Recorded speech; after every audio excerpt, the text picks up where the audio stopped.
कि आज मेरे पास बहुत सारे कार्यक्रम थे, इसमें कोई दो राय नहीं, लेकिन गुरुजी का आदेश हुआ कि आपको सहारनपुर आना। तो मैंने कहा जी आप मालिकों का आदेश मैं कैसे टाल सकता हूं। तो कल रात हम लोग लखनऊ से दिल्ली पहुंचे, सुबह पार्लियामेंट में बाबा साहब को नमन किया और फिर मैंने वहां से यहां के लिए प्रस्थान किया। और जो नया हाईवे बना है उसी को मैं आया, बड़े जल्दी आ गया, 2 घंटे का समय लगा मुझे आने में। प्यारे साथियों, एक बड़ा परिवार यहाँ बैठा है, मेरी बहनें भी हैं, माएँ भी हैं, बड़े बुजुर्ग भी हैं, नौजवान साथी भी हैं। मैं आपकी भावनाओं का बड़ा सम्मान करता हूं। और जो संचालक कर रहे थे उन्होंने मुझसे वहां जाके भी कहा कि भैया मैं काम नहीं चाहता। नहीं यार, मैं तो आपका भाई हूं, मुझसे कहा कि मैं सच कह रहा हूं। ये इस जिले ही नहीं, मैं ये जो काम करता हूं, मैं ये समझता हूं कि अगर मैं आज यहां खड़ा हूं तो ये बाबा साहब अम्बेडकर की देन।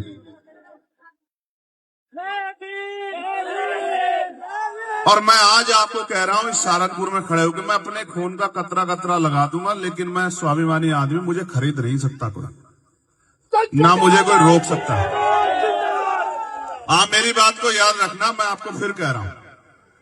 जब मैं सुबह पार्लियामेंट में गया था, मैं उससे पहले जेल से आने के बाद 2019 में गया, पहली बार गया तो मैं वहां संकल्प करके आया कि मैं अब पार्लियामेंट तब आऊंगा जब मैं लोकसभा का सदस्य बन जाऊंगा। जब मैं गया 2024 में और उस बाबा साहब अम्बेडकर के स्टेचू के सामने खड़ा होकर मैंने कहा कि बाबा साहब, मैं जो वादा करके गया था मैं उसको पूरा करने के लिए यहां आया। बाबा साहब क्या है? बाबा साहब हमारे लिए एक इतिहास है, एक दर्पण है, एक इतना बड़ा युग है। अगर हम उनको पढ़ना चाहें, जानना चाहें, समझना चाहें, तो मैं कहता हूं कि एक जीवन खत्म हो जाएगा, हम बाबा साहब को सही तरह से जान नहीं पाएंगे। चाहे धर्म का क्षेत्र हो, चाहे आर्थिक क्षेत्र हो, चाहे सामाजिक क्षेत्र हो, चाहे राजनीतिक क्षेत्र हो, कोई ऐसा क्षेत्र नहीं है जिसमें बाबा साहब अम्बेडकर मास्टर ना हो।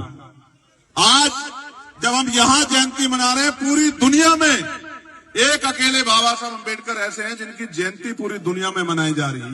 ये बहुत बड़ी ख्याति है हम सब लोगों के लिए। मैंने और मेरे जैसी इस उम्र के बहुत सारे नौजवानों ने नहीं देखा होगा बाबा साहब को। और हमने कैसे जाना बाबा साहब को? उनको पढ़ा। मैं जब जेल में था तो मैं उनको पढ़ता था। मैं आज भी अपने साथियों को कहता हूं कि पढ़ा करो। मैं जितना बाबा साहब को पढ़ता हूं तो पता लगता है, मेरे पास इतना कुछ है उनके लिए कहने के लिए। मैं गारंटी देता हूं कि आप 20 से 25 बार उठ के जाएंगे, पानी पी के आएंगे, बैठने में दिक्कत हो जाएगी। इतना कुछ है बाबा साहब को पढ़ने के बाद मेरे पास। मैं अभी गया था पिछले साल 15 दिन के लिए यूएस।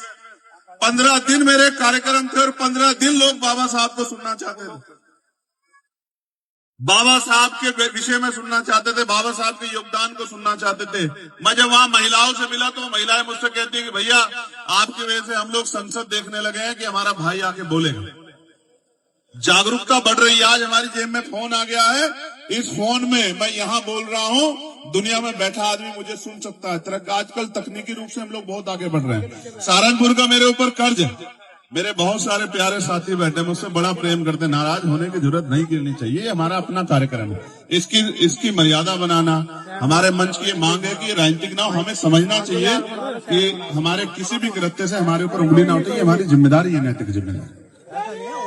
राजनीतिक कार्यक्रम तो हम जब चाहे कर लेंगे, हमारा जिला है, हमें इतना बड़ा कार्यक्रम कर लेंगे कि सड़कें जाम कर देंगे। कोई छोटा काम, बड़ा काम नहीं है हमारे लिए।